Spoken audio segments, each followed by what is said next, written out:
Transmission اس کی دیکھی ہو، یقیناً آپ کو اس چیز کا آئیڈیا ہوگا۔ سماعت کے دوران محسوس ہو رہا تھا کہ دو سوچیں ہیں جج صاحبان کی۔ چیف جسٹس قاضی فائز عیسیٰ صاحب کے ساتھ میجورٹی ایسے ججز کی تھی جو اس کیس میں کسی بھی حد تک جانے کے لیے تیار تھے، آگے جا سکتے تھے، یعنی کہ اس میں اس فیصلے کو سیٹ اسائڈ کرنا، پھر اس کا لدم قرار دے کے پھر ایون شہادتوں کا جائزہ بھی لینے کے لیے تیار تھے۔ لیکن دوسری طرف جسٹس منصور علی شاہ صاحب اور ان کے ساتھ پھر جسٹس یحییٰ آفریدی صاحب تھے، ایک دو ججز اور تھے جن کی رائے تھوڑی سی ڈیفرنٹ تھی۔ یہ جیسے مطلب اس میں انہوں نے کہا کہ دیکھنے میں یہ چیز آئی ہے کہ دوبارہ اوپن کرنے کا جو معاملہ ہے وہ نہیں کیا جا سکتا۔ وہ اس چیز کے اوپر بڑے کلیئر تھے جج صاحبان دوسرے پورشن میں، جو دوسرا مائنڈ رکھتے تھے کہ اس کو ری ٹرائل نہیں کیا جا سکتا، اس میں شہادتیں نہیں کھولی جا سکتی، اور یہ بھی دیکھنا ہے کہ کس حد تک اس کیس کے اندر جایا جا سکتا ہے، کیونکہ فیصلہ تو ہو چکا ہے، فیصلے پہ تو عمل درآمد بھی ہو چکا ہے۔ یہ ایک پوائنٹ تھا۔ پھر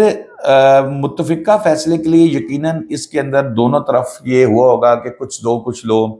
اور پھر اس کے بعد متفقہ فیصلہ آیا، اور جس سے یہ لگ رہا ہے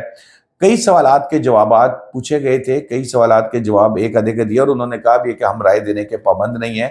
کہیں پہ دیں گے کہیں پہ نہیں دیں گے۔ طریقہ کار بھی پوچھا گیا تھا کہ شفاف ٹرائل کا کیسے بات کی جائے گی۔ پھر کئی سوالات یہ بھی آئے تھے کہ کیا یہ جو معاملات ہیں یہ کسی مثال کے طور پہ استعمال کیے جا سکیں گے، جیسے بھٹو صاحب کو پھانسی دی گئی ہے، اس کے اوپر بھی کوئی واضح جواب نہیں آیا۔ اور آگے دیکھیں ڈیٹیل آرڈر آتا ہے تو اس میں کیا فیصلہ آتا ہے۔ ٹرائل کی بات جیسے میں نے کی، سوالات اٹھائے تھے اور اس فیصلے کو مثال بنانے کے حوالے سے بھی بات کی تھی۔ پھر کیس کو ری اوپن کر کے ختم نہیں کر سکتے، شہادت کو بھی نہیں دیکھ سکتے، تھوڑا سا جو بیلنس کرنے کی کوشش کی گئی ہے تاکہ متفقہ فیصلہ جو ہے وہ آ سکے۔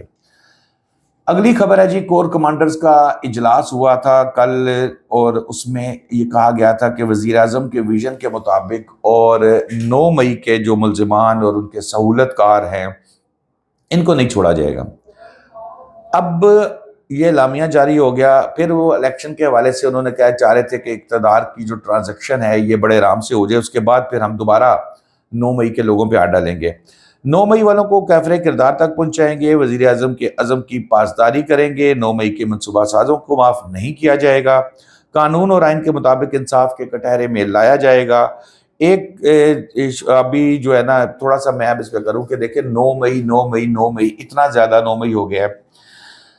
10 ماہ گزر گئے 9 مئی کو بھی، اور ابھی تک کئی ایسے لوگ ہیں۔ اب دیکھیں ضمانتوں پہ لوگ نکلنا شروع ہو گیا ہے۔ یہاں پر ہم ادھر جاتے ہیں یہ انسداد دہشت گردی کی عدالت میں، اچھا کچھ لوگوں کے ٹرائل آرمی کورٹس میں ہوئے تھے، کچھ کے جو ہے وہ جن کے ہوئے تھے وہاں پر بھی حکم سنانے سے روک دیا گیا، حتمی حکم سنانے سے،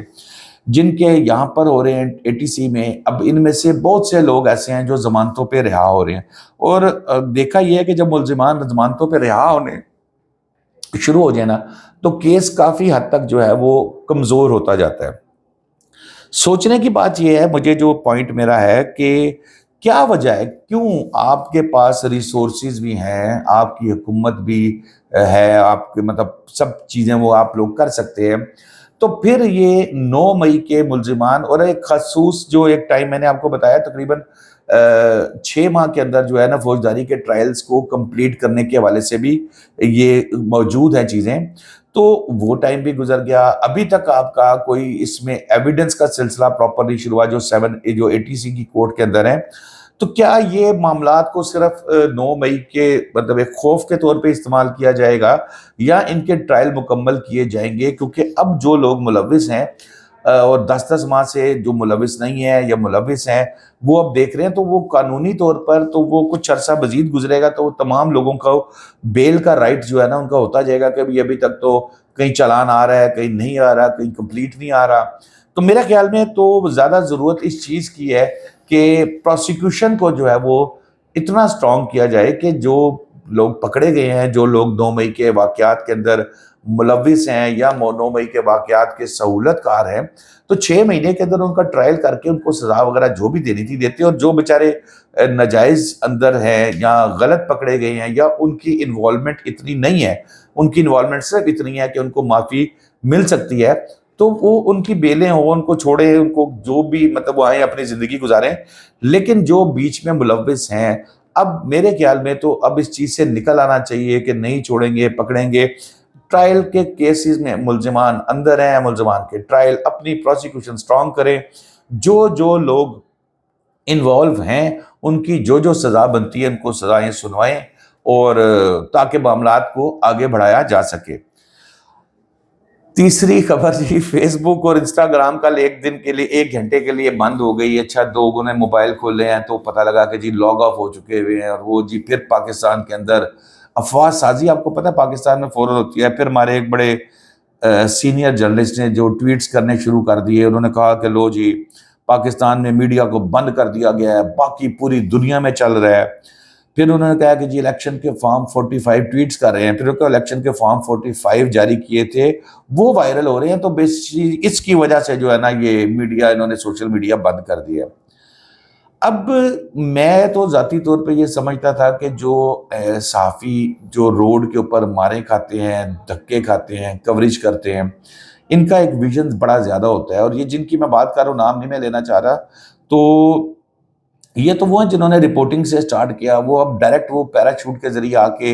اے سی والے کمرے میں بیٹھ کے انہوں نے پروگرام نہیں شروع کیا، انہوں نے سڑکوں پہ جا کے دھکے کھائے، بیٹ کی، اور